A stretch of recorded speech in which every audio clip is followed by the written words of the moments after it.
In this video, we will explore how to begin to use the dashboard, and we'll start by looking at benchmarking in the dashboard. We have here a modest portfolio. Let's click on the dashboard worksheet. We see the three different types of analysis in RetScreen, and if you click on the benchmark button, this dialog appears, which allows you to customize the type of portfolio analysis for benchmarks you will create. At the top, there's the title of our analysis, and here you can select which type of facilities you want to include. And the data drop-down allows you to choose what we want to investigate.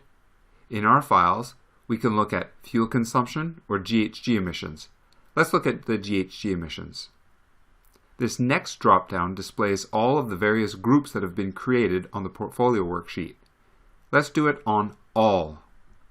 Next, we have the intensity unit. Let's leave that at square meters. Lastly, RetScreen needs to know what target we're going to display.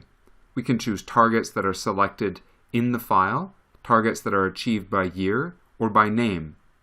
I'm going to select name, and the next drop-down shows the various named targets that are available in the individual RetScreen files. Choosing the first one, let's edit the title, and the portfolio analysis for this chosen benchmark and target is created.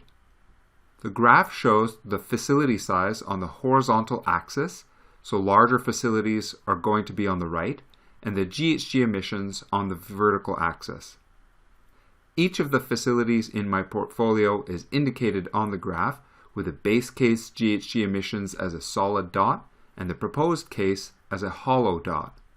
Here, at the bottom, you have the table where this information comes from, and for each facility you have the benchmark information, the base case intensity, the proposed case intensity, and if you click on this summary button here, you can see the summary for the whole portfolio, including a conversion factor and more.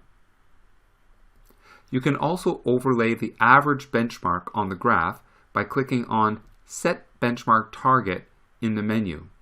You can select the benchmark. The current one here is the weighted average of all the individual benchmarks in each facility file, and if you want, you could define your own. Let's leave it like this, and when you click OK, you see a line where the slope is the overall benchmark for this portfolio. If a particular facility's base case is above the benchmark for that facility size, it's red, and if below, like here, in green. In many of the graphs in the dashboard worksheet, you can rank the information in the graph. Let's see how we can rank these facilities by their targets. If you click on Ranking in the menu, you get this dialog. In the top part, you select what information you want to rank. You can rank the benchmarks, the intensities, the base or proposed case emissions, or the target savings. Let's look at the target savings. The next drop-down lets us choose whether you want to look only at a certain number of facilities, or ones that are above or below a certain threshold, or only ones representing a percentage of the total. Let's look at the top three and bottom one.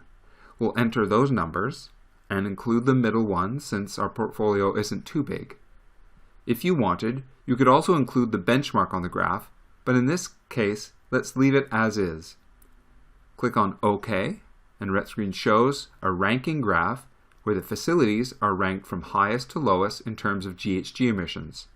A handy feature in most of these graphs is that you can filter them to exclude very high or very low values. Let's suppose that we wanted to eliminate this highest one because it's skewing the graph. You click on Filter, and then you can either show only values that are between, say, 100 and 1500, and then the smallest and largest ones would be excluded. I could also exclude specific ones by clicking on Exclude and selecting the one I want to hide so that my graph isn't skewed. By using the benchmark analysis for our portfolio, we've been able to not only get a high-level view of the emissions, benchmarks, and targets for our group of facilities, but can use the tools in the dashboard to understand how they compare and more.